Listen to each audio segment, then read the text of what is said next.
السلام عليكم. حميد معكم من أمام مقر الكونغرس. إذا هنا بكابيتال هيل. أنا جيت شوية بكري لأنه سيت اون جورني اكسبسيونيل هنايا في أمريكا. راح نفهمكم هذه القضية. إذا غادي نفهمكم البرنامج تاع اليوم، وغادي نقول لكم تاني القضية الأخرى علاش ما حطيتش الإعلام تاع الجزائر اليوم. راح تشوفوا انه حطيت غير هذه اللافتة هذه. Il y a une raison, il y a une bonne raison. Je pense que c'est une bonne raison. Et je vais expliquer tout ça, donc on attendra que tout le monde arrive. نشوف نسلموا على الناس اللي راهم معنا. السلام عليكم.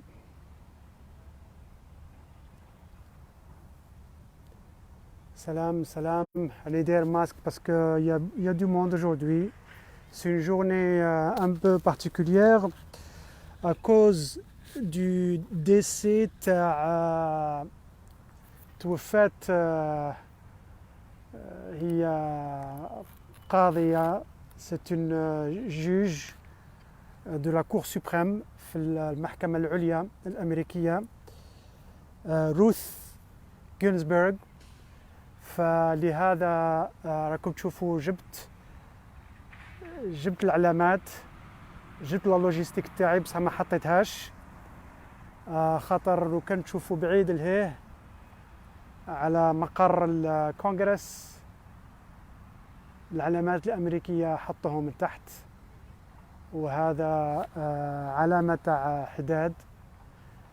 دونك يسون دوي، وإحنا الحراك نحترم الشعوب الأخرى. إذا احتراما هذا اليوم اللي اليوم جابوا حتى الكفن تاع القاضية هذه روث جينزبرغ راه محطوط داخل هذا المقر. فلهذا أنا قررت أنه ما نحطش العلامات الجزائر احتراما، لأنه العادة أنه لما يكون مسؤول كبير يتوفى مسؤول كبير يحطوا العلامات تحت، ما يرفدوش العلامات. فلهذا قررت أن ما نرفدش العلامات الجزائر. جبتهم لكن حطيتهم هنايا، لكن ما بغيتش انيولي نقلع هذا النهار باسكو درناها عادة، إلا إذا كان غلقوا الطريق. وكانوا غلقوا الطريق اليوم مع الصباح، والحمد لله من فتحوها أنا قدرت نجيت ودرت باركينغ. مي ماتنو الباركينغ اللي بلا، ما كاش حتى البلاصة كاع في باركينغ. يعني نستناو خوتنا يجوا واحد واحد.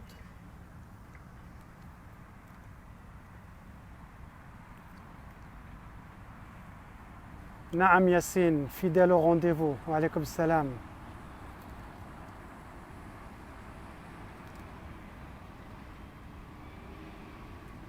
إلا إذا ما قدرهاش ربي، إلا إذا تحتمت وصرات حاجة فوق طاقتي ما قدرتش نجي.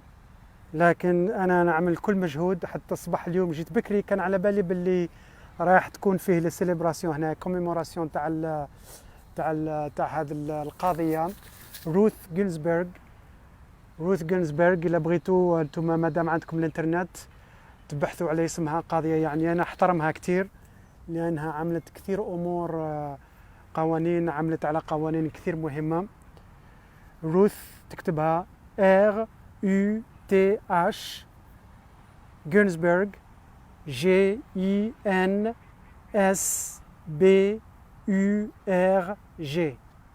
روث جينزبرغ RUTH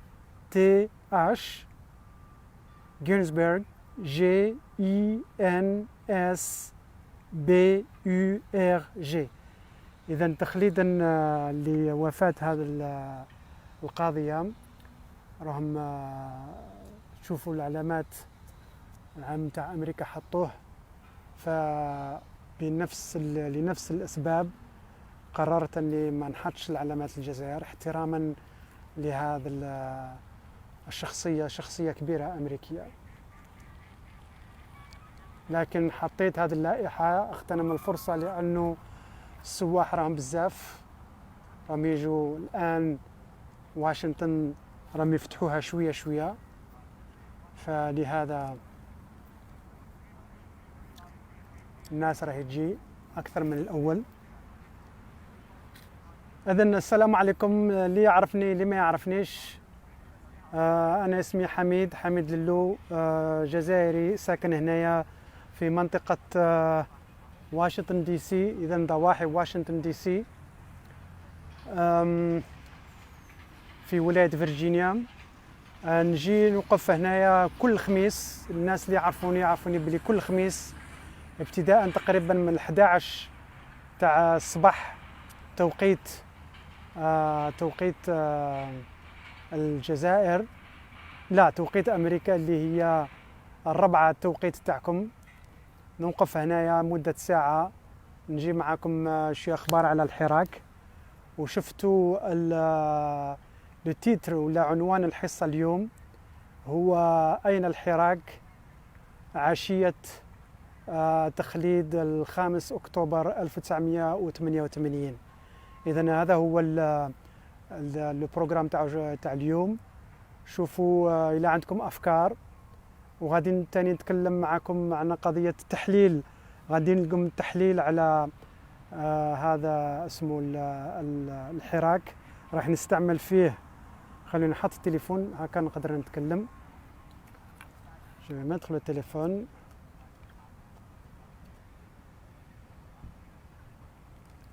Comme ça.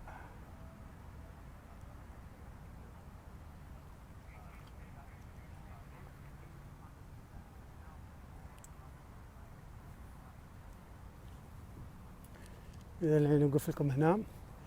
إذا قلت أنه اليوم راح نستعمل واحد الإطار ولا ان كادر سوسيو ايكونوميك اللي يساعدنا على تحليل قضية الحراك. لأنه هذا راح يخلينا نفهموا وضعية الجزائر l'Algérie dans une situation très critique. Ce n'est pas facile, on vit des moments très difficiles، وراكم تشوفوا راهم يحاولوا يضغطوا على الشعب مع قضية هذا لا كونستيتيوشن. إذا راح نستناو الناس يجوا.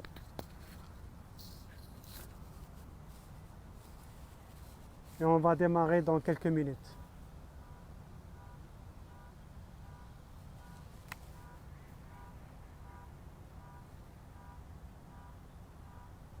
Oui, le 22 février 2019 et le prolongement du 8 octobre. Très bonne observation. هذه الملاحظة جات من عند خونا رياحي. Très bonne observation. D'autres, je vais lire un petit peu les commentaires de chacun, et comme ça libre يطلع نجيبو تاني. On va faire un débat comme d'habitude, et ما تنساوش تاني بارطاجيو. رابح، نور الدين وعليكم السلام، نبيل وعليكم السلام، ياسين، يزيد، راكم قاع جو واحد. بارك الله فيكم وعليكم السلام. S'il y a des commentaires راح نقراهم. وعليكم السلام. autrement إذا عندكم des idées ولا واحد فيكم يبغي يطلع après l'analyse, je vais faire une analyse, ça va prendre 5 minutes. الزول يا نبيل، يونس، جمال، نادية، ملكة، داني، رشيدة، بالعربي،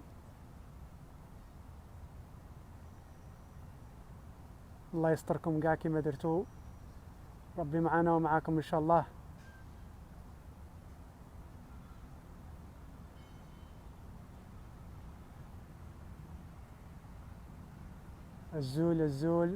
الزول. اذا باش نفكركم باللي جبت معايا الماتيريال تاعي كما راكم تشوفوا، مي جي ديسيدي ما نديرش العلامات باسكو قضيه كاين هنايا يسموها جاستس روث جينزبرغ. هذه يعني قاضي في المحكمة العليا السبريم كورت، ماتت. فاحتراما لهذا الشخصية، شخصية كبيرة للناس اللي يعرفوا تاريخ أمريكا الحديث، يعرفوا القضاء كيفاش يمشي والقوانين. هذه امرأة يعني محترمة، يحترموها الناس، يحترموها كتير، فلهذا هم حطوا الإعلام من تحت. فقررت أنا ما نحطش الإعلام الجزائر احتراما لهذا القاضي اللي توفات هذا الأسبوع. يتنحوا قاع. نعم، تحيا الأحرار شرفاء. Hello. La constitution et après c'est la continuité dans la médiocrité, c'est le statu quo. C'est juste la constitution علاش باسكو يبغوا يبينوا الخارج انه عندهم مؤسسات وانهم يخدموا بالمؤسسات، ولو انه مؤسسات هي مجرد جدران عن سي دي مور، ما الداخل ما كان والو. دولة مدنية ماشي عسكرية.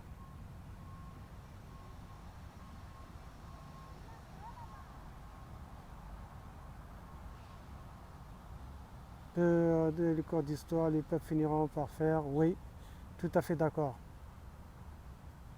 Ndilkom tenu une annonce pour à partir de samedi. Donc le samedi 26, la diffusion du programme TRI va changer. Je vais transmettre à partir de حراك الجيريا واشنطن دي سي اريا. ماذا بكم تدخلوا في هذه الصفحه باسكو هذه الصفحه تاع حميد للو avec démocratie en Algérie راهي ساتوري. je pourrais plus l'utiliser parce que les gens ما يقدروش يدخلوا. اذا ماذا بكم à partir de samedi هذا راح نبدا لكم الاخر، نبدا من une autre page. Une autre information, c'est que certainement je vais faire la retransmission de l'émission Jaya à partir d'une ferme. Je suis dans une ferme américaine, dans le voisinage, à peu près à 1 heure de route. On va faire comme un reportage à partir de la ferme. À la ferme, on va faire la cueillette des pommes, des tufah. Ok? Donc je vais commencer le programme maintenant. Je commence le programme et on va rester ensemble, je ne sais pas combien de temps. Je vais faire l'analyse تاع الحراك et puis après s'il y a des gens qui veulent rentrer معايا يدخلوا معايا, il n'y a pas de problème. Maintenant je vais juste mettre la caméra تاعي فوق الطابلة, le trépied, et après ça on va faire l'émission تاعنا. نقولوا لي شكون اللي بغى يدخل.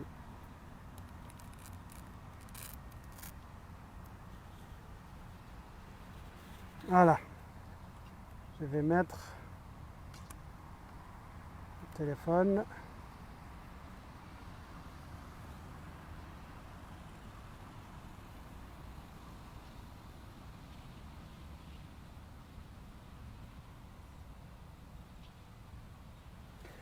Ok, donc غادي ندير نبدا درك البروغرام. السلام عليكم، حميد للو معكم من مقر الكونغرس الامريكي، هو مجلس الشيوخ الامريكي.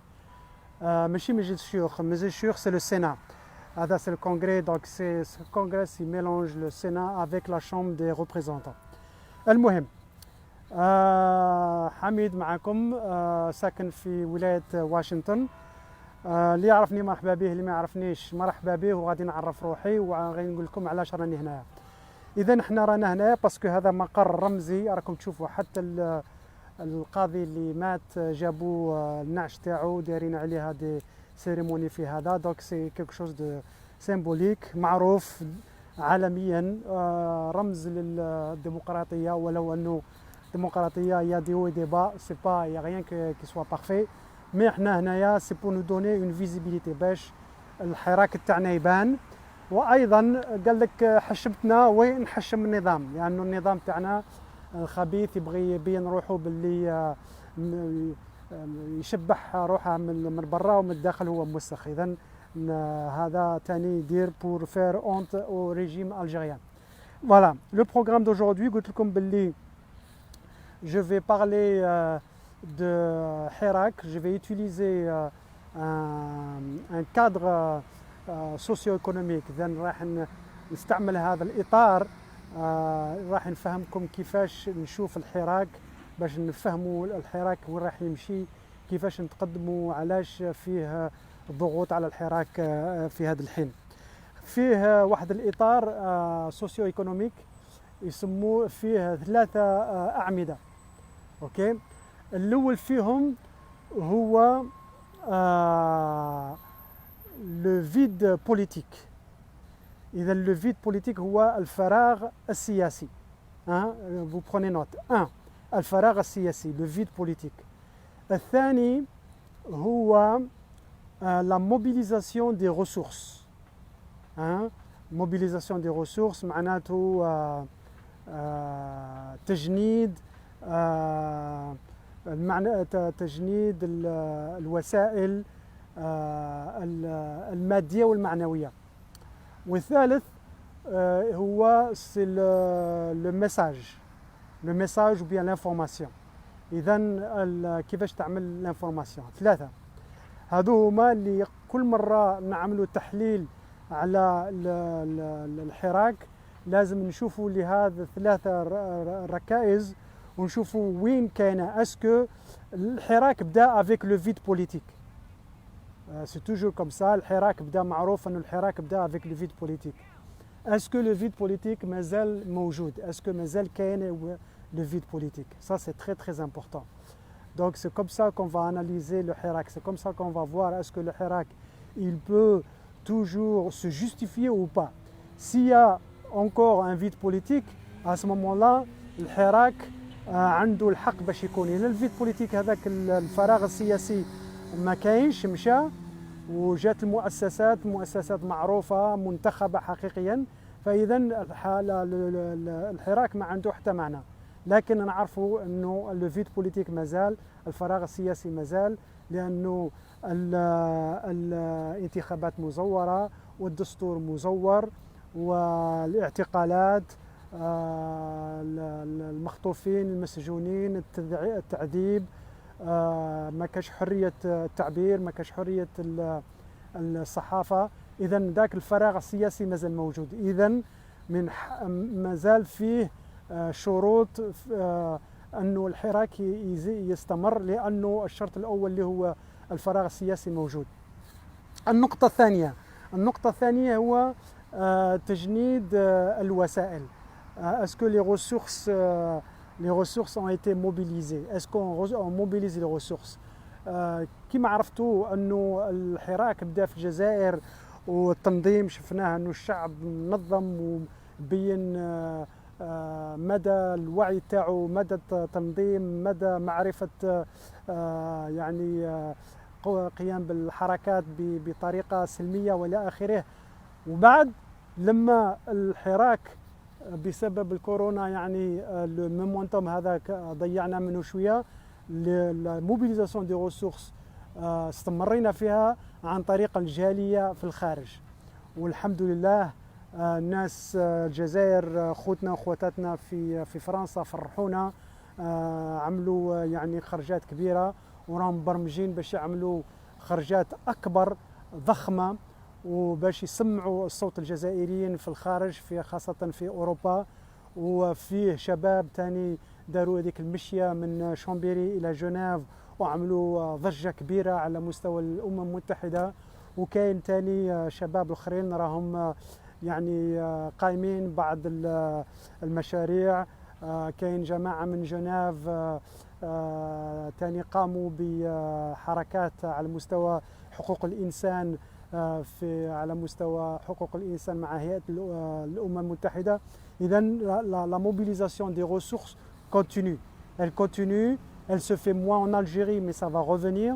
على كل حال أنه المشعل خداوه الجاليه الجزائريه، وراهم يعملوا يعني مجهود كبير باش بور فير كو هذاك l'élément numéro 2 هي la mobilisation des ressources existe encore.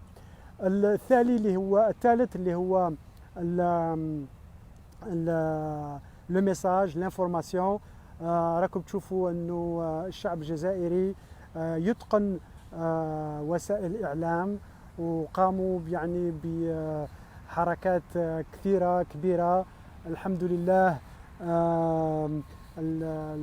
الميساج الرساله وصلت وما زالت توصل كل يوم. كل يوم رانا نشوفوا جزائريين على مستوى التواصل الاجتماعي. ما نهضرش على التلفزات الأجنبية لأنه هي ما تمثلش الجزائريين، وكثير من مايكرو وكثير من المرات عملوا لنا يعني فضائح، وهذا بسبب النظام. إذن هذو هما الركائز الثلاثة اللي يعتمد عليها الحراك، والحمد لله هذه الركائز موجودة، والشروط في الحراك متوفرة باش هذه الركائز تخلي الحراك يزيد يمشي. إذن هذا هو التحليل اللي بغيت نديره بسرعة. إذن نذكركم، هو الركيزة الأولى هي الفراغ السياسي، لو فيد بوليتيك. الركيزة الثانية هي لا موبيليزاسيون دي ريسورس، تجنيد الوسائل، وسائل المادية والمعنوية. والثالثة هو لو ميساج، معناته توصيل الرسالة و لو ميساج. ولما تكون لو ميساج لازم يكون على اساليب مختلفه، باسكو لو ميساج تري امبورطون لودونس. راك تهضر مع الجزائريين، ولا الميساج راك توصلوا للنظام، ولا لو ميساج راك توصلوا للهيئه الدوليه، ولا الراي العام داخل البلاد ولا برا على البلاد. اذا هذا هو التحليل تاعي. إذا عندكم أسئلة حتى على البرنامج اللي عملناه مع التدخل اللي عملته مع أوراس تيفي على مستوى الجيش، كيفاش يدخل برا يخرج على الجزائر، إلا بغيتوا عندكم أسئلة ولا أسئلة أخرى على الحراك، إذا المجال مفتوح. اللي يبغي يطلع معايا رايح نقبض الميساج ونشوف اللي يبغي يطلع نطلعه معايا.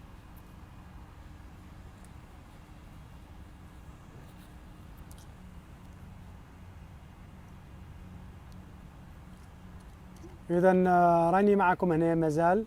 اللي يبغي يطلع عنده سؤال ولا تعليق على لو تيتر على عنوان تاع اليوم يطلع معايا، ما عنده حتى مشكلة.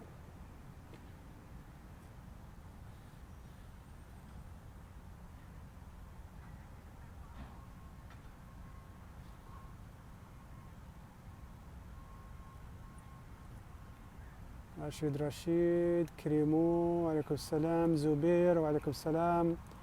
جوبا، موا جو فو شكون هو؟ ريداك انكاس. لا تبغي تجي فو فار اون دوموند، ما نقدرش نجيبك تيل كو تو اي. ريداك قال جو فو اباريت، ما j'ai pas reçu de demande.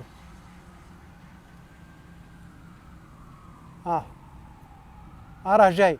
اذا غادي نطلع ريداك، نعطيكم لي كونديسيون. هو نطلعوا 2 مينوت. اذا ما جا حتى واحد طلب نخليك نطول معاك. قدم نفسك، قلنا منين ممكن يكون عندك راي يختلف الا بغيت، بصح يكون باحترام من فضلك. يلا.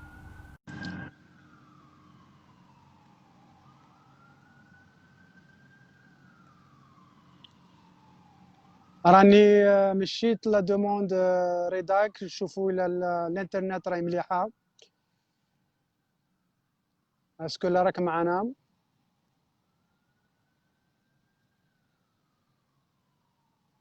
جاتون.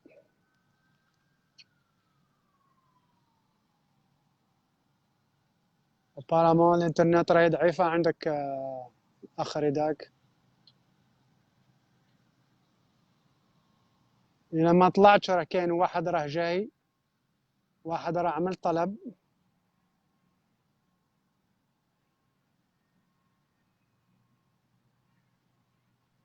Voilà, ça se connecte. Salam Allô, alaikum. salam alaikum. Kirakum labas. Ça va, alhamdoulilah. Très bien, et Euh, vous?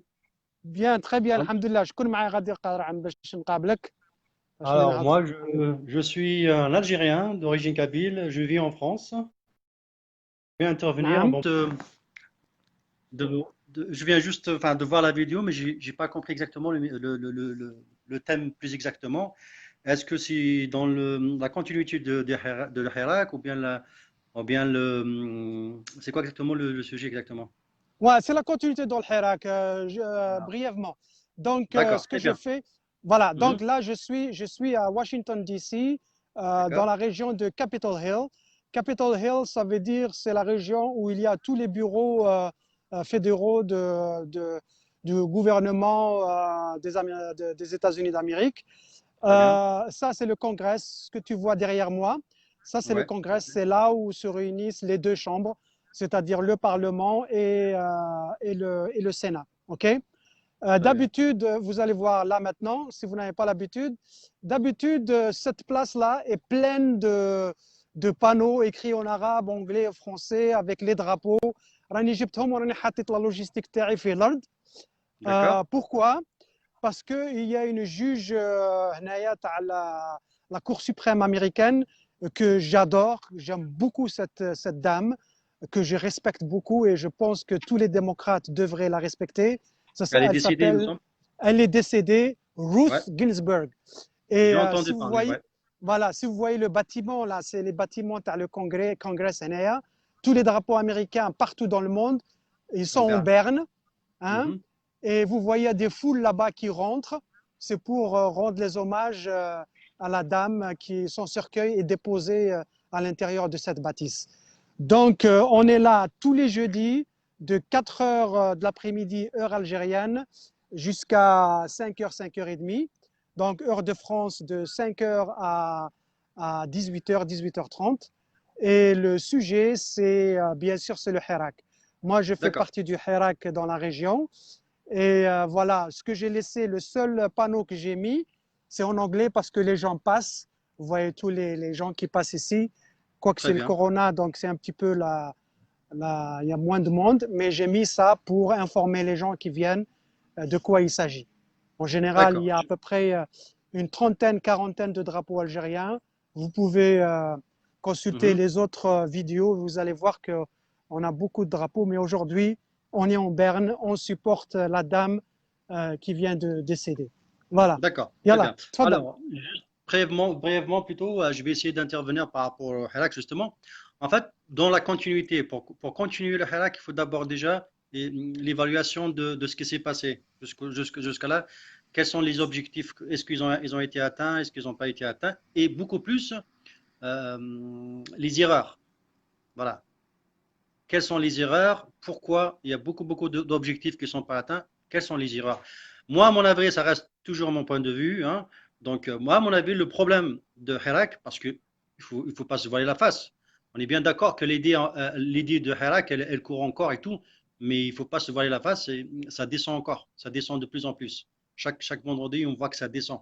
C'est plus comme avant. OK, il y a le coronavirus, mais il ne faut pas se cacher tout le temps derrière le coronavirus.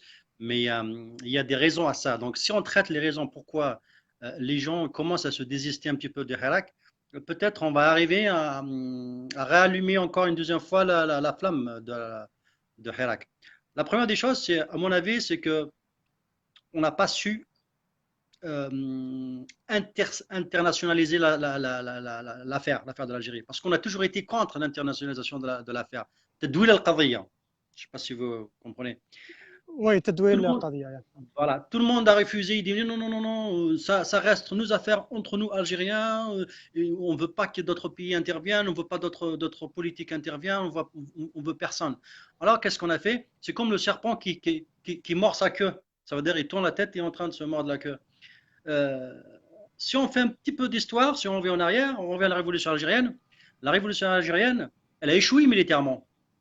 Ça, militairement, le FLN, il a échoué. Il n'a pas réussi à battre l'armée française. Ce n'est pas vrai de dire que nous, les Algériens, on a réussi à battre la cinquième puissance mondiale. Non, ce n'est pas vrai. Ça, c'est une erreur de l'histoire. On a résisté, mais on n'a pas réussi, on n'a pas gagné la guerre militairement, on l'a gagné politiquement. Comment on l'a gagné politiquement? Par l'internationalisation de l'affaire algérienne à l'ONU, avec d'autres pays, le soutien des communistes chinois, le soutien de un peu partout. Donc, si on fait la même chose actuellement, si on arrête de dire, mais non, le fait d'essayer de porter le message à l'Occident, ça veut dire que la caramel, ou bien par exemple, la Harki, ou là, je ne sais pas. Non, c'est fou. L'Algérie, ça fait partie du monde. Il y a 150, je ne sais pas combien de pays dans le monde, l'Algérie, elle fait partie. On n'est pas unique, on ne peut pas vivre à l'isolement comme ça, de dire que non, le Hirak, c'est pour nous. On a tellement envie de le protéger, je crois. On a tellement envie de le protéger des dangers, le Hirak, qu'on a fini par lui faire beaucoup, beaucoup de mal. Pourquoi? Parce que personne n'entend parler de nous. On sort que les vendredis, on branle les drapeaux, voilà, on dit un petit peu de marche sur Paris et tout. Mais deux erreurs. La première, c'est qu'on a déjà pas de représentation. On ne veut pas de représentants parce que soi-disant Harki, on n'a pas voulu représenter. On s'est dit que non, si on représente l'État, il va les chasser, voilà. Ah, que c'est faux. Donc l'erreur, la représentation et l'internalisation de l'affaire. Si on veut gagner, il faut que le monde écoute ce qui se passe en Algérie. Sinon, on peut sortir les Peut- peut- vendredis. Peut-être que je t'ai déjà donné la réponse. Bah oui, justement, exactement, exactement. Le fait que vous êtes là à l'extérieur et que vous Voilà. avez des banderoles en anglais, mais malheureusement, bon, je dis pas, je vous souhaite beaucoup, beaucoup de courage, mais Malheureusement, je suis j'espère tout que les gens, seul parce qu'il n'y a pas beaucoup de monde qui comprennent la chose comme vous. voilà, exactement. Là, bon, j'allais vous dire dommage que vous êtes tout seul, mais je le dis pas. Pourquoi? Parce que du moment que vous êtes là déjà, c'est bien. Mais, Oui, oui. il faut que ceux qui nous écoutent là, beaucoup plus, parce que, pas se voiler la face, il y a des personnalités dans le Hirak qui sont très très bien écoutées. Mais le problème, en fait, il y a une représentation de Hirak par certaines personnes. Mais le problème, ils n'ont pas le courage, ils n'ont pas l'intelligence de dire que oui, moi, je fais un live, j'ai 40 personnes, 40 000 personnes qui me regardent en direct, je parle de sujet de Hirak, donc je peux être un représentant. J'ai pas C'est peur, ce que je je suis un dis. représentant. Ouais, je Mais pense eux, que tu peux me ils rappeler disent ton à nom, s'il chaque te fois, plaît? excusez-moi, à chaque fois ils disent que, alors, il fait un live, et il a 40 000 personnes qui l'écoutent en direct. Il dit, mais non, non, moi je parle pas au nom du Hirak, hein, non, non, moi je suis pas, moi je suis que. Mais non, ça se fait pas comme ça. En fait, c'est ça Moi, le problème. je pense que tu as touché à tous les points auxquels je travaille depuis longtemps. Je suis là, moi, je suis pour l'internationalisation du Hirak, pas pour l'intervention étrangère. L'internationalisation, tu as bien donné l'exemple de l'Algérie. À l'époque, c'était l'internalisation et surtout un autre point très, très, très important, c'était la relation entre le civil et le militaire algérien. C'est ça qui nous a fait gagner la bataille contre la France. Effectivement, militairement, les Français, on ne pouvait pas rivaliser avec une puissance mondiale. C'était déjà une puissance nucléaire. Ils faisaient des essais nucléaires en Algérie, donc on ne peut pas rivaliser militairement. Mais c'était les civils, en particulier ceux qui étaient en France, c'était des civils qui avaient mobilisé et les ressources et c'est pour ça que moi j'avais présenté, je ne sais pas si tu avais écouté ma présentation, j'ai dit que le Hirak, moi j'analyse le Hirak avec trois différents piliers. Le premier, c'est le vide politique. Ce qu'il y avait à l'époque, c'était un vide politique pour la France parce que c'était une occupation et qui marginalisait les 90% de la population. La deuxième, c'était la mobilisation des ressources. C'est ce que le FLN avait fait à l'étranger, mobiliser toutes les ressources et tout l'argent et les armes qu'il faisait parvenir de l'étranger.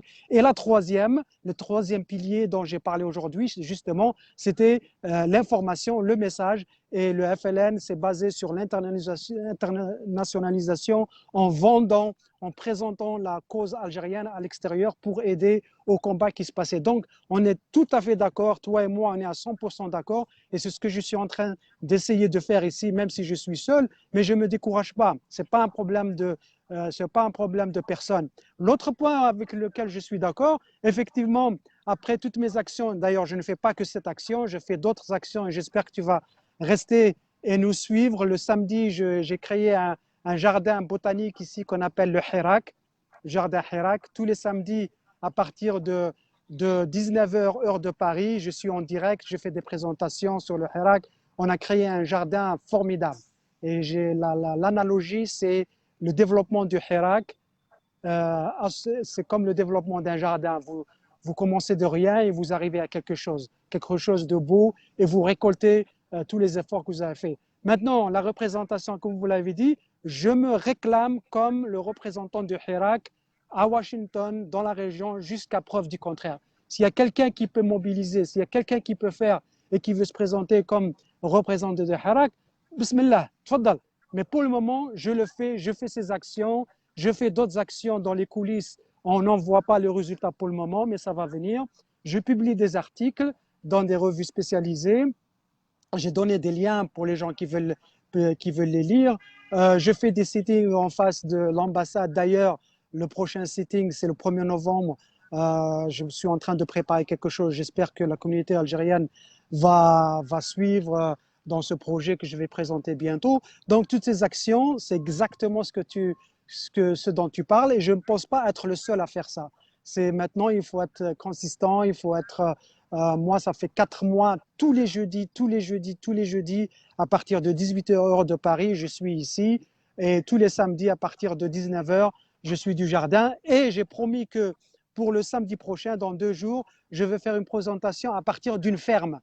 Une ferme, je vais dans une ferme, je vais parler à des fermiers, je vais faire la cueillette des pommes, et je vais montrer à mes compatriotes qui sont fermiers ou qui sont intéressés comment la chose marche. Donc, on fait dans la mobilisation, dans l'éducation et dans aussi la sensibilisation. Donc, je pense que tu as touché à tous ces points, et c'est des points que moi, personnellement, j'essaie de faire. Et il y a beaucoup d'Algériens avec qui je suis en contact, qui d'ailleurs habitent aussi bien en France, Belgique, Espagne et Montréal. On essaye de coordonner grâce à l'Internet et au Facebook. On arrive à faire des choses. J'espère que ça va donner des résultats. En tout cas, gardons espoir. L'espoir fait vivre, et l'espoir est très, très important. On ne baissera jamais les bras. Comme toujours, je suis là le jeudi. Malheureusement, on a ce décès de la dame, de la juge. Donc, en général, cet endroit-là est plein de drapeaux algériens. Très bien. Et la veille du 1er novembre, on va avoir 48 drapeaux. Alors, ça c'est une très Voilà. bonne nouvelle. En espérant de voir la cour là, de voir la cour avec plein de drapeaux algériens. Concernant le 1er Ça sera novembre, le cas jeudi prochain, Inch'Allah. Inch'Allah. Alors, concernant le 1er novembre, moi personnellement, cette date, 1er novembre, pour moi c'est la date de la révolution algérienne, ni plus ni moins. Après, il y a le référendum. Si on veut lier ça au Hirak, il faut jamais, personnellement, ça reste toujours, je dis toujours, c'est mon point de vue, il faut jamais parler du 1er novembre comme quoi, voilà, nous allons faire ça ou nous allons faire ça, parce que c'est encore déjà loin. Et en plus, le problème, l'erreur stratégique, c'est quoi? C'est que à force de parler du 1er novembre, du 1er novembre, du 1er novembre, les gens ils vont attendre ce 1er novembre pour soi-disant passer à l'action. Sauf que, il faut être honnête, c'est que attendre le 1er novembre, c'est trop tard. Si le 1er novembre il est arrivé et qu'il n'y a rien n'est fait, bah, les gens, ça ne sert à rien de sortir. Le référendum, Ah oui, il va non, mais moi je ne faisais pas allusion à ça. Hein. Je ne faisais pas allusion aux gens qui parlent en Algérie que le Hirak va reprendre le 1er novembre. Non, moi je parle d'ici, les actions que j'ai envie de faire ici.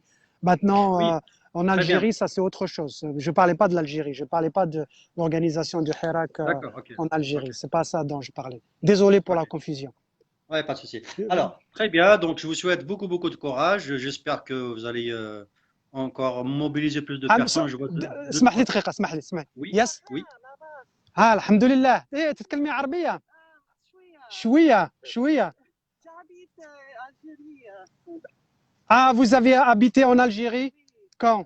اسمح لي دقيقة واحدة خويا. Pas trop, prenez votre temps. Yes. I was living in Algeria when this happened. Oh, when this happened, are you serious? Like February, you were in Algiers? Were you working at the embassy? In court, I was working with a program attached to the embassy Okay. called English. Do you mind? You're on Facebook. I have Hello, Facebook. 50,000, 60,000 followers. Can you introduce yourself first? My My name is Margot Harris. And Yes. I was in Algeria when the Hayat started. And it moved me. It moved me, and I thought the Hayat in Algeria moved me because I thought if Algerians can pull this off peacefully, anybody can. And I just saw it as a symbol for the world. And I wish more people had paid attention. Thank you so much. Thank you. We are here on Thursdays. Usually, if you go on and you Google my name, Hamid Lilou, or Democracy in Algeria on Facebook, on Thursdays, usually I have almost 40 flags Oh, and signs. But in respect to Judge Ginsburg, I decided not to put flags today. She is a wonderful woman, and Iraq should show respect to this big lady. She is a monumental woman. that's So, why we're here today. Yeah, so I am here. I'm lucky that I could find a parking, but these are flags. I have 30 Algerian flags, and the goal is by November 1st we will have 48, which represents 48 wilayat, states in Algeria. And we are here every Thursday, and we have our garden in Fairfax. Okay. It's a urban garden. We started from scratch, and it's growing like Iraq. Oh, that's fantastic. Do you mind if I take a picture? No, with no, my go friend? ahead, go ahead, go ahead, go ahead. And thank you for stopping by. Of course. People, they don't know how Algeria is beautiful and how people are Algeria beautiful. is so beautiful. I got to see a lot of the country. Yeah, I'm sorry. It's just a mic. I'm sorry. This makes me very excited. Algeria is such a beautiful country, and I hope one day to go back. I really do. Inshallah, inshallah, Inshallah. inshallah. You were there? Okay. Thank you. Okay. Thank you so much. إذن سمحوا لي هادو أمريكيين كانوا يتكلموا على الآخر عاشوا في الجزائر. Donc ils ont donné leur avis. Je vais expliquer ce qu'ils ont dit après كمل خويا. Donc voilà, donc c'est ce que vous faites. Alors, franchement, je vous souhaite beaucoup, beaucoup de courage. Vous êtes sur la bonne voie, d'accord? Alors, vous m'entendez? Merci beaucoup. Voilà, Yeah, et ouais. juste une petite dernière question. 1 2 3 viva l'Algérie. الشعار الجزائري. نعم تفضل خويا اسمح لي. Juste une dernière question. Justement, je voulais vous poser la question par rapport aux États-Unis. Est-ce que Trump a le droit de nommer la juge avant les élections présidentielles? Une nouvelle? Il a le droit. D'accord, Malheureusement pour les démocrates, il a le droit. La Constitution lui autorise de faire ça. D'ailleurs, il y a eu un scandale ce matin parce que Obama, il n'a pas eu le droit. Oui, c'est normal. Parce qu'il D'accord. n'avait pas le droit. Pourquoi? Parce qu'il n'avait pas le droit. Parce que les décisions de ce genre, elles sont prises par le Sénat, pas par le D'accord. Parlement. Ok. Et en ce moment, le Sénat est contrôlé par les républicains. Si le D'accord. Sénat était contrôlé par les démocrates, ils auraient pu bloquer la nomination. D'accord. Mais comme Ok. le Sénat est du côté de Trump, donc la Constitution leur donne le droit à 100%. À l'époque, D'accord. quand il y avait Obama, si vous revenez à l'histoire, Obama était président, mais le Sénat était républicain. C'est pour ça D'accord. qu'ils avaient bloqué la nomination. Bon, Donc bah, la démocratie, c'est des jeux, hein, c'est comme Comme les ça. lois, il faut savoir les contourner. Donc absolument, il a le droit, il va le faire. Et comme on dit, hey, thank you, hey, good luck, bye bye. Comme on dit, it's a fair game, c'est un jeu juste. Mais les démocrates, après, s'ils gagnent la présidentielle et récupèrent le Sénat, ils peuvent faire pire. Ce qu'ils peuvent faire Ah oui. pire, c'est qu'en ce moment, il y a 9 juges à vie. Ils peuvent augmenter 2 sièges et mettre 2 démocrates pour récupérer la majorité de sièges. Donc, D'accord. c'est des jeux qui font. OK, Ismaël, bien. à nouveau. Kader. Kader, merci Ouais. beaucoup. Merci à Vraiment, vous. tes points sont dans le mille. Tu as eu de très, très bons points. J'espère que tu vas joindre ma page et assister à mes lives parce que j'ai fait beaucoup d'autres actions. Ça Et sera fait. franchement, je suis en contact avec beaucoup de gens, aussi bien en Europe qu'ailleurs. On essaye de travailler, de coordonner et de faire en sorte que le Hirak reprenne de plus belle, Inch'Allah. Allez, Inch'Allah, je vous merci souhaite beaucoup de beaucoup. Hein. courage. Au revoir. بارك الله فيك، شكرا، اي بي ا بيانتو، تشاو. À bientôt, Inch'Allah. Merci. جو برون كيكان دوتر. اوكي، واحد راه سأل باش يدخل معايا. شكون؟ وليد. وليد بن جدو. وليد بن جدو. اذا وليد بن جدو، ماذا بك؟ عرف نفسك، منين انت وباحترام. ممكن يكون عندك رأي يختلف، لكن عملنا هذا باحترام ان شاء الله. نعم الاخ وليد. السلام عليكم. وعليكم السلام اخ وليد. حبيت نعرف برك واش من الموضوع اللي كنتوا تهضروا عليه دوكا.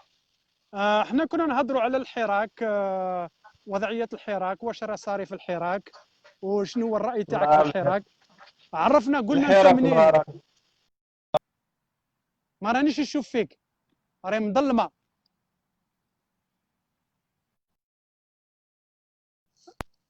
ناقص الو. بزاف. قلت لك الحراك ناقص بزاف دوكا. الو. مانيش نسمع فيك وما رانيش نشوف فيك. الو. نعم. قلت لك الحراك ناقص بزاف. وعلاش في رأيك؟ فهمنا انت في رأيك وعلاش الحراك ناقص. شغل الحراك في القبائل برك. حراك في القبائل بركام. منطقة القبائل، ما على باليش شحال كاينين ولايات في الجي. 48 في الجزائر، 48 ولاية. وباختصار يعني كاين الناس راح باغيين يدخلوا معنا، باختصار قلنا شنو هي السبب انت في رايك يعني. في رايك اعطينا السبب حبيت علاش الحراك نعرف ما ناجش. لا حبيت نعرف ليه ما ولاوش. يعني طرحت لك سؤال. راه انت تطرح لي سؤال. راهم خافوا. سؤال اسكو مشكل تاع الكورونا ولا ماش مستعرف بالحراك هذا ولا. فيه الاسباب عديده، اسباب عديده. عندنا اكثر اسباب باش الحراك يرجع من عن الحراك ما يرجعش. on a toutes les raisons pour que le حراك revienne. لكن انت تعرف الناس شوف نعطيك حتى. شوف غادي نعطيك واحد المقارنه فيما يخص قضايا تاع العالم هذه والثورات والى اخره. الثوره الجزائريه ناضت في 54. في 4 سنين من بعد 58 تقريبا القضيه ماتت. لي بلون شارل، لي بلون تاع البلوات والى اخره، يعني كسروا النظام تاع التحرير الجزائري، كسروه. ومن بعد المجاهدين داروا ذاك الاجتماع معروف مشهور، وبعدين رجعوا. اذا نفس الشيء كل الثورات تمشي على مراحل، واحنا عندنا هذه الثوره السلميه تمشي على مراحل، وربما هذه مرحله طايحين فيها، لكن صاحبنا مشى غادي نجيب واحد اخر. يلا كريمو، طلع معايا كريمو، وبعدين نجيب معايا وليد صبر معايا، راك سور لا لين معايا. Mais pour le moment je vais prendre كريم.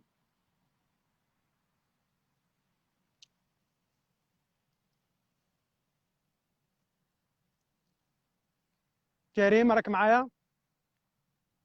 كريم راه يطلع، راني نشوف فيه باللي راه جاي.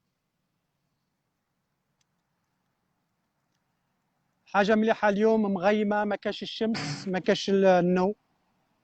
اهلا سي كريم مزول، السلام عليكم. واش راك خويا حميد؟ صافا الحمد لله، عاش ما شافك. الله يسلمك، وانتم صافا؟ والله الحمد لله الحمد لله.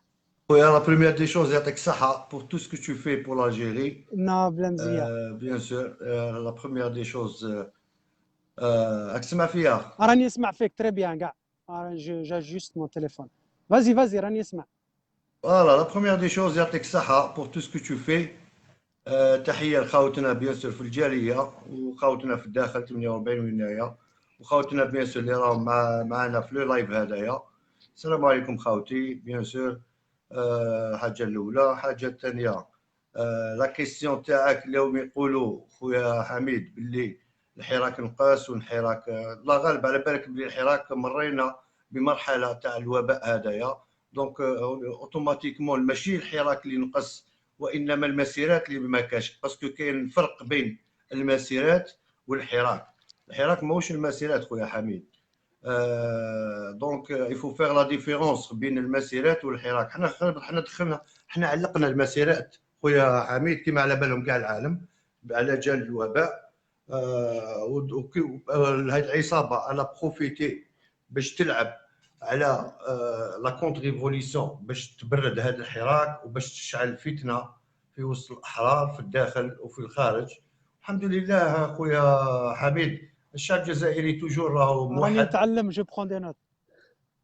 يا با بروبليم يا با بروبليم. لا لا لا لا. بور لو مومون خويا حميد رانا مع الثوره المضاده تاع العصابات. كما على بالك في الداخل راهي كاين التخوين كاين وفي الخارج مالوغوزمون راهم يلعبوا على الاوتار تاع التفرقه تاع الفتنه تاع الايديولوجيات. دونك حنا بور لو مومون سي فري كاين دي بوين نيجاتيف في هذا التوقيت. حنا الحمد لله كي جاز هذا الوباء باسكو علاش رانا اون ديكوفري با مال دو شوز في هذه المرحله تاع الوباء. سي كيما نقولوا نقاط سلبيه باش نخدموا عليهم جوستومون باش نخدموا عليهم. انا حبيت نطلع معك اليوم حميد باش جو بروبوز دي شوز بور بروتيجي نوتر ريفوليسيون. لا بروميير دي شوز هي حنا اون دوا سورغانيزي اترافير في الداخل اترافير لي 48 ولايه بيان سور مع خاوتنا اللي راهم في المهجر. اون فا ايسيي دو فير اون شارت ا سويفر pour ne pas pour protéger notre révolution. parce que على بالك خويا حميد باللي دركا العصابه مادام هاد الثوره ماهيش منظمه راهي تلعب على كل الاوتار باسكو يا اون مال اورغانيزاسيون باسكو رانا مع غياب السياسيين وغياب النخب ما راهمش في الميدان خلاو الشعب اللي ليفري ا لوي ميم مالوغوزمون. دونك ماذا بينا خويا حميد جو لونس ان ابل ولا تيغي لا سونات دالارم لخاوتنا في الداخل وفي الخارج بلي لازم علينا يلحق الوقت باش نتنظموا. وكاين فرق بين التنظيم وبين التمثيل. انا ماناش نهضروا على التمثيل انا نهضروا على التنظيم. اون دوا فيغ اون شارت باغ اكزومبل خطوط حمراء لازم المناضل يلتزم امور باغ اكزومبل على السلميه. باغ اكزومبل الانسان ما يهضرش بالايديولوجيات. الانسان كاين بزاف دي بوين اللي الانسان لازم نوافقوا عليهم. اولا كاع المناضلين ولا كاع الحراكيين اترافير لي 48 ولايه بلوس خاوتنا في الجاليه faire une genre de une charte. On est en train de travailler sur ça. باش هذيك لا شارت on doit la suivre parce que علاش on doit la suivre يا حميد pour protéger contre المؤامرات اللي يتقوم بهم هذه العصابه لتكسير كما على بالك خويا حميد الثوره. دونك كاين ناس بور لو مومون كاين ناس راهم متسوسين في وسطنا. كاين الناس اللي تلعب على الايديولوجيات. كاين الناس اللي تتكلم من اجل التفرقه. كاين الناس اللي تخون. كاين الناس دونك هذا سي لو فيد كي ا كريي تو سا خويا حميد. مع سي لو فيد تكلمت على راك تو يوتيليزي ان دي بيليي اللي هضرت عليكم باللي انه الحراك نشوفوا اترافير لو فيد بوليتيك لا موبيليزاسيون دي ريسورس اي لو ميساج. هادو سي بور اناليزي الحراك. بارك الله فيك كريمو. Tu sais quoi? On va s'appeler par Messenger. ومن بعد on va échanger le WhatsApp ولا حاجة. C'est plus sécurisé. On va discuter. عندي معك هضرة. اوكي توت فاسون عندي معك هضرة. نحييو خاوتنا كاع اللي راهم في الداخل. اي برافو بور تو سكو تو في خويا حميد. بارك الله فيك. بارك الله فيك. على بروشان ان شاء الله. ان شاء الله. وعليكم السلام. هذا اخونا كريمو من الجزائر. On va prendre quelqu'un d'autre. ناخذوا شكون اللي راه معنا. توتا اذا ماذا بك قلنا شكون انت منين بلاصه راك فيها وبكل احترام ممكن يكون عندك راي مختلف ولو عندك راي مختلف قولوا بكل احترام وعندك الكلمة. نعم. توتا ما جاش. شكون وراه؟ ورا توتا كاين جينت. هادو سي دي جون كي دوموند ا فينير. اسكو راه جاي؟ en général les pseudonymes. نعم.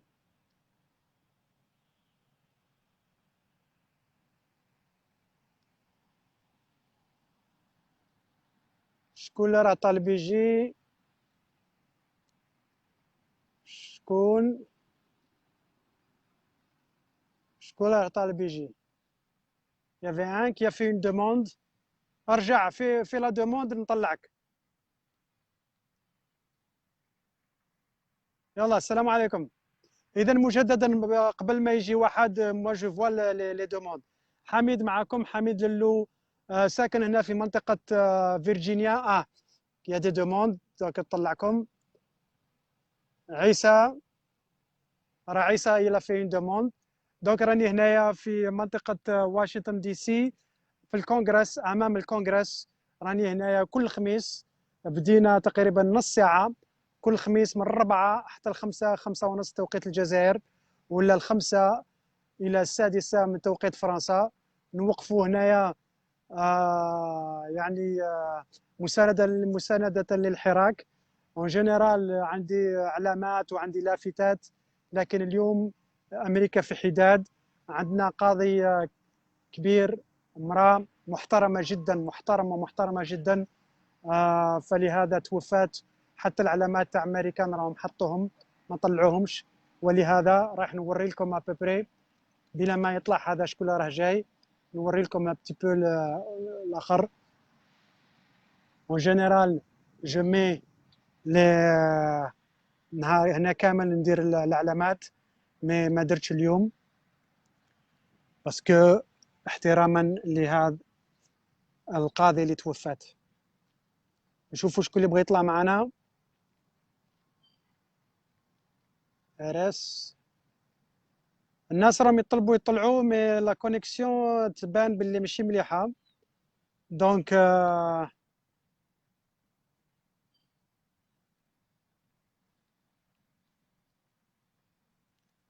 الاخوه الاثنين اللي دخلوا معنا، كادر من فرنسا وكريمو من الجزائر، عطاونا فريمون دي رومارك تري امبورطونت. شكون؟ عيسى با يطلع؟ يلا نطلعوا هذا عيسى ان شاء الله. الانترنت تخدم. نعم ما طلعش. شكون اللي با يطلع؟ راني نشوف تاني هذا جنت با يطلع. اسكو راك جاي؟ وي.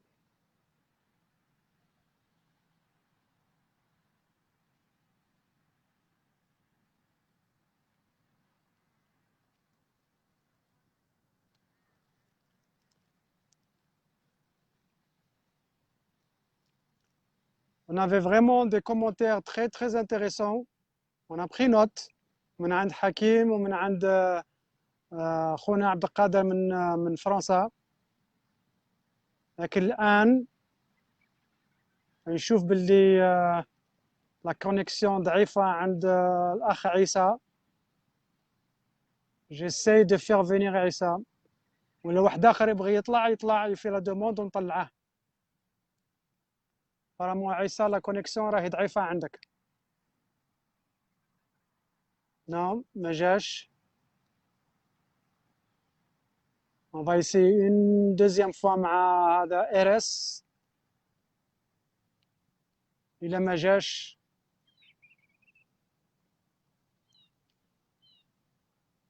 نو. نقرأ لي كومونتير تاعكم.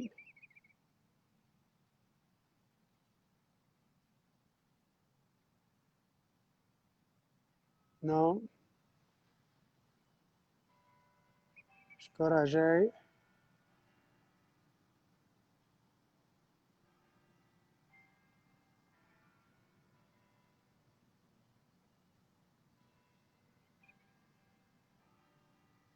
شكون اللي بغى يطلع؟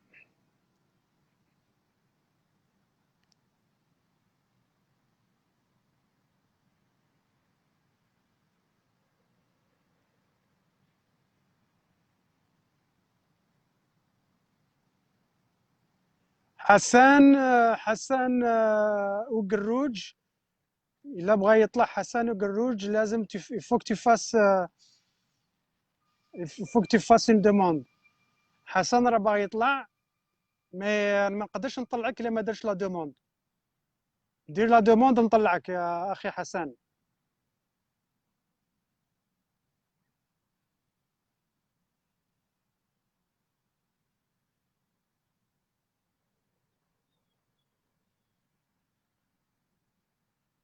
حسن الا باغي تطلع يفو فير لا دوموند، سينو ما نقدرش نطلعك. شكون معايا؟ راك معاك توتا من القل. توتا من القل. فوالا. ايوا مزيه، راك طلعت قبيله ما قدرتش تطلع يا في الانترنت. يلا قدم نفسك، قلنا انت منين. اذا توتا من القل. من القل، ساكن مقيم بسان تروبي فرنسا. راك جنوب فرنسا. وي. ما عندكم شميسه تما؟ او شويه هاد الايام هادو ماهوش حاجه كبيره. اوكي. موفي. اذا انت تعرف الجماعه تاعنا، مجموعه تاعنا، الخدمه تاعنا كاسكون في، وين رانا والموضوع تاعنا، ولا نعطيك باختصار؟ نعطيك ابوبخي على بالي ابوبخي. بون على الحراك. الحراك الشعبي جامي يموت. الحراك الشعبي واش هو. انا ان كونساي باسكو جوست مون كيما يقول لك سي مون افي، هذه ماشي بيرسونيل. فوالا. الحراك ماشي افير تاع الوباء ولا افير تاع هذيك. الحراك ضعف ورايح غير يضعف، باسكو شغل كيما يقول لك الاخر. شغل جا في وقت لي زيفينمون اللي صاروا في الجيري ديرنييرمون. الناس تدخل فيها البروبليم تاع الجزائر كامله هو الجهويه. حنا عندنا جهويه، الناس ما فهمتش كيما دوك نقولوا القبايل. في القبايل تقاسوا الناس شرفاء بزاف. الناس تاع القبايل معروفين بدينهم، ومعروفين بالرجله، ومعروفين بحب الوطن، ومعروفين بحاجه. وهي شغل دخلت فيها فئات، ودخلت فيها كسرت هاد ليستوار، باسكو ليستوار دو الجيري معروفه. ما نهضروش على 54، نهضروا من افون خلاص، من لي زاني من 1800 ل 1900 روح، 1700 روح. لو بروبليم دو الجيري باين كيما عندنا حنا في القل، كيما عندنا في الجيري كامله. حنا نشوفوا ديما لبلادنا باش نشوفوا الجيري، نشوفوا ابري لو موند. كيفاش الجهوي؟ لو بروبليم تاع الجهويه هو اللي يهلك الجزائر. هذا قبايلي، وهذا شاوي، وهذا كذا، وهذا عربي، وهذا. حنا كرانا جزائريين، لازمنا حنا العالم هذا، الدنيا هذه ما من اجيالنا ما تخلاش.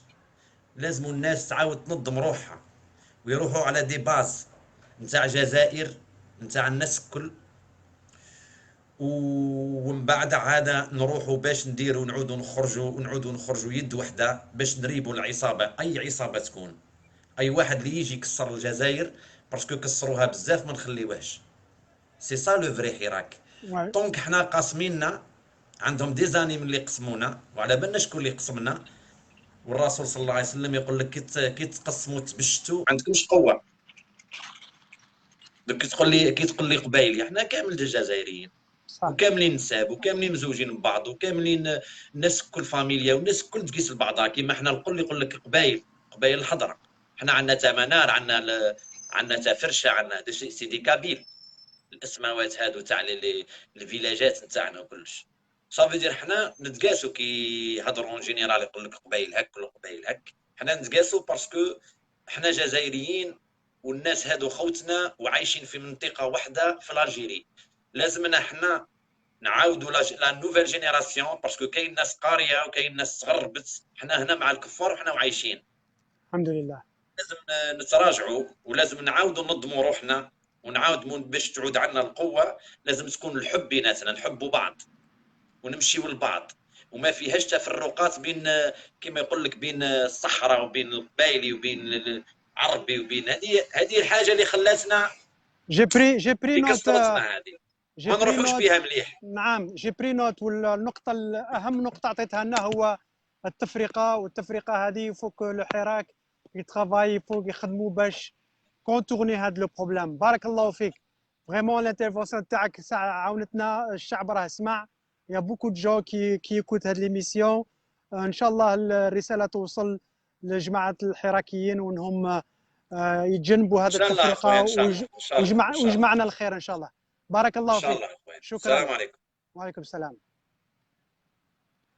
اذا الان راح نقبض شكون صادق باغي يطلع، وكان واحد اخر. اي واحد يبغي يطلع يفو كيفاش لا دوموند، بلا لا دوموند ما نقدرش نطلعكم.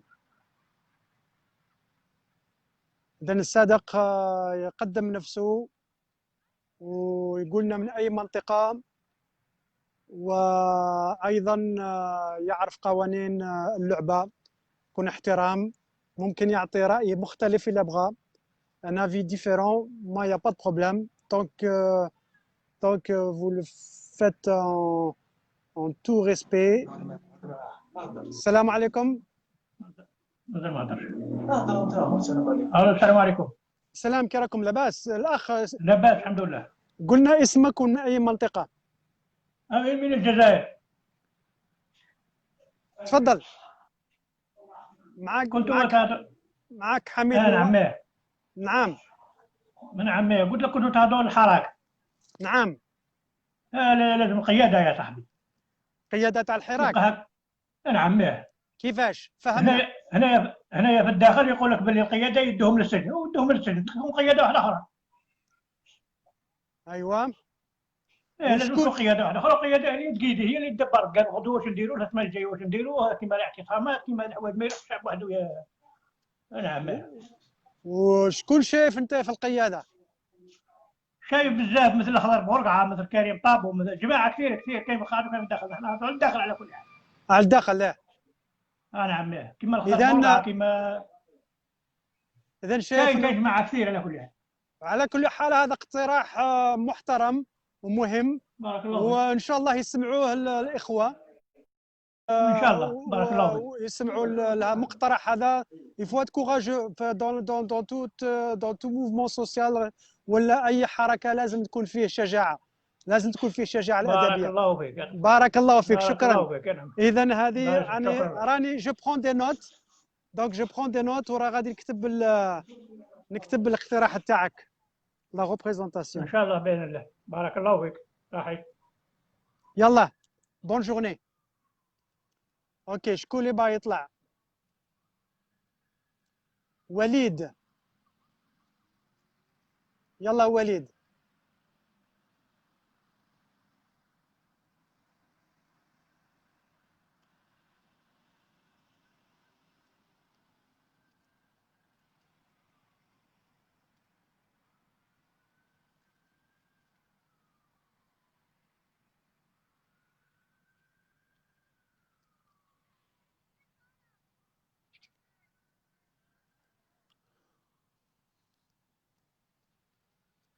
شكون اللي غادي يدخل معايا؟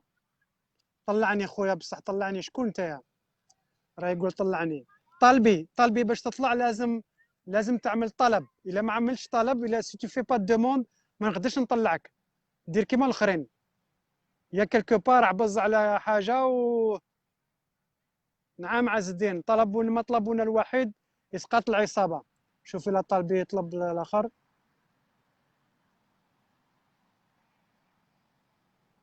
نشوف كاين كيمو لو روبال هو اللي طلب. شكون هذا كيمو لو روبال؟ اسكو سي با لو ميم؟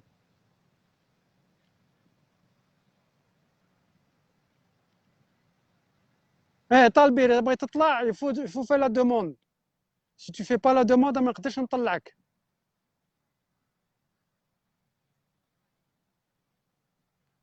يلا نزيدو نطلعوا معنا واحد ولا زوج الى سمحنا الانترنت.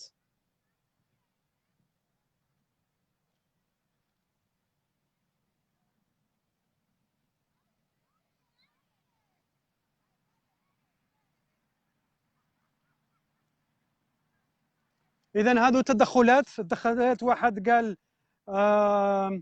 كاين فرق بين لي مارش لي سورتي اي لو موفمون تاع الحراك. حبسنا لي سورتي. هذا اخ كيمو، هذا هو اللي قالنا كريمو، قال باللي تاني faut faire attention à la contre-révolution. Il y a des gens qui font la contre-révolution. تاني قال باللي الكوفيد هذا اعطانا فرصه باش نشوفوا ايجابيات وسلبيات تاع الحراك. واقتراح مهم قال انه يفو كون اكريف شرط، لازم نكتبوا ميثاق تاع الحراك، يلاقي يكون ميثاق مكتوب ومتفق عليه. وهذا سي اون تري تري بون بروبوزيسيون، باسكو هذا الميثاق لا يعطينا لو كادر، يعطينا المحور وين نحطوا الحراك تاعنا باش الناس ما تخرجش. تكون كيف قضيه تاع ماشي دستور بصح كقضيه دستور تاع الميثاق تاع الحراك، وين الناس ما تخرجش منه باش هكا ما يقعش فيه الغلطات والتخوين والخدعه والشعارات المغلطه والى اخره. هذه سي اون تري تري بون بروبوزيسيون لا شارت دو حراك، ميثاق الحراك. كاين الاخ قال باللي لا ديفيزيون ما كانش القبائل العربي الشاوي يفو. هذا واحد من الاركان مهم نكتبوه في الحراك، ماشي في الحراك، في لاشارت هذه في الميثاق. اي اونفان واحد قال تكلم على لا ريبريزونطاسيون. سي امبورطون دو فير لا ريبريزونطاسيون، دونك il est temps de faire la représentation. بالك لا ريبريزونطاسيون يكونوا الناس، هل الممثلين، هل الناس يتكلموا باسم الحراك، كل واحد. انا هنا نتكلم باسم الحراك، الا شايف فيها عيب وانه ما عنديش صلاحيه باش نكون واحد من الحراك روح قولها لي. انا هنا نتكلم باسم الحراك، انا حراكي نتكلم باسم الحراك، نحط العلامات الجزائر والشعارات باسم الحراك، لانه نفس الشعارات اللي تحطوهم انتم في بلاد نحطهم هنا، نفس الميساج نفس الكلام تقولوه انتم في بلاد انا نقولوه هنا، نفس العصابه تكلموا عليها انا نتكلم عليها هنا. اذا انا ممثل الحراك ما فيها حتى عيب. واحد قال انه لازم هذو الحراكيين يكونوا شجعان ويقولوا باللي راهم حراكيين، يقولوا انهم يمثلوا الحراك، ولا دخلوا واحدين في السجن. كاين عطى الله، لازم نكون ناخذوا لو كوراج تاعنا. اي بي فوالا. دونك il y a d'autres sujets que j'aimerais couvrir mais ما بقالناش الوقت. نشوف الا طلع معايا واحد. كيمو روبال راه دوموندا باش يطلع اون دوزيام فوا، نشوف اللي يقدر يجي. الا ما قدرش يجي on va prendre quelqu'un. يعني نشوف il y a deux qui font les demandes mais est-ce que راهم عاملين لا دوموند؟ نو ما فاتش. شكون هذا؟ نو ما كان حتى واحد. اوكي اذا شكرا على المتابعه. غادي نوري لكم un petit peu l'environnement. donc les gens ils ont fait بزاف الناس راهم يجوا. كاين واحد راه طلب باش يطلع. نو اذا واحد يقدر يطلع توت فاسون. نوري لكم. اذا دابيتود هنايا تشوفوا بزاف العلامات. هذه لا لوجيستيك، راني جبت اون بارتي حطيتها سي جوست بور فو مونطري باللي ما طلعتش اليوم باسكو الامريكا في حداد.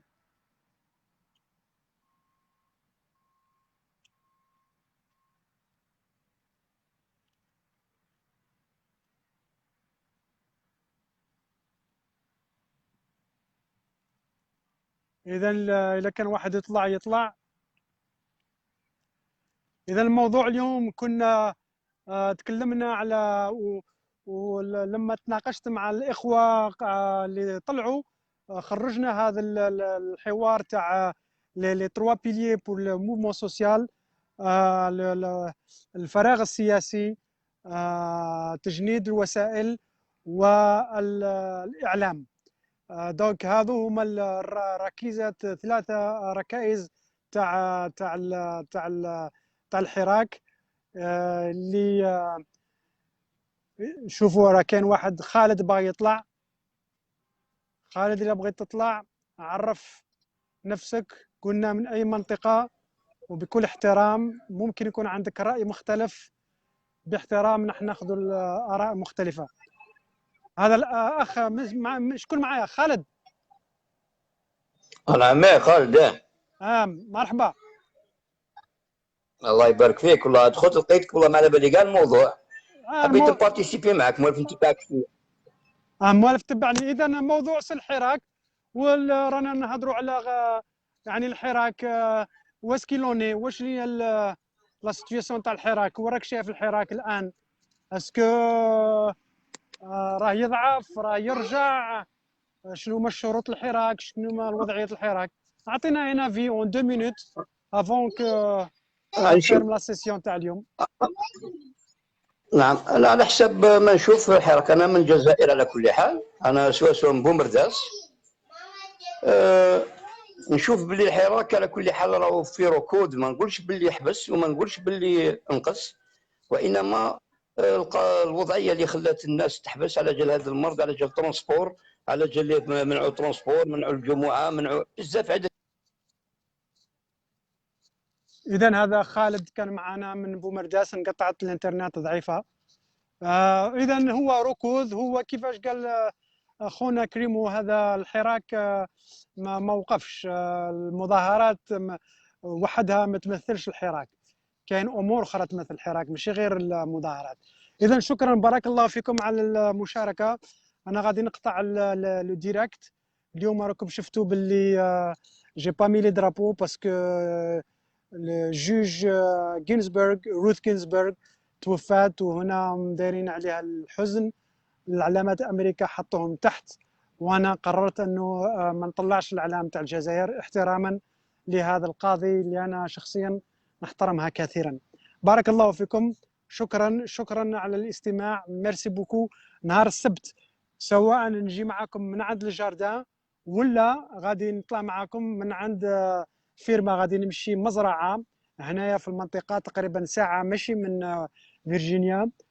نعمل لكم خرجه من مزرعه ولا من الحديقه، غادي نشوف. لكن هذه المره ماذا بكم نمشوا عند حراك الجيريا واشنطن دي سي اريا. لازم تدخلوا من هذه لاباج لو جروب تاع حراك واشنطن دي سي اريا، حراك واشنطن دي سي اريا. سي كوم سا، سي دو لا كو جو في كومونسي هذا لو سامدي. بارك الله فيكم، شكرا، اي ابيانتو. هذه الشوفه التاليه راكم تشوفوا النهار مغيم، او السما راهي مغيمه اليوم، والنور راهي جايه من جهه اخرى. دونك غادي نقبض بور مي زافير.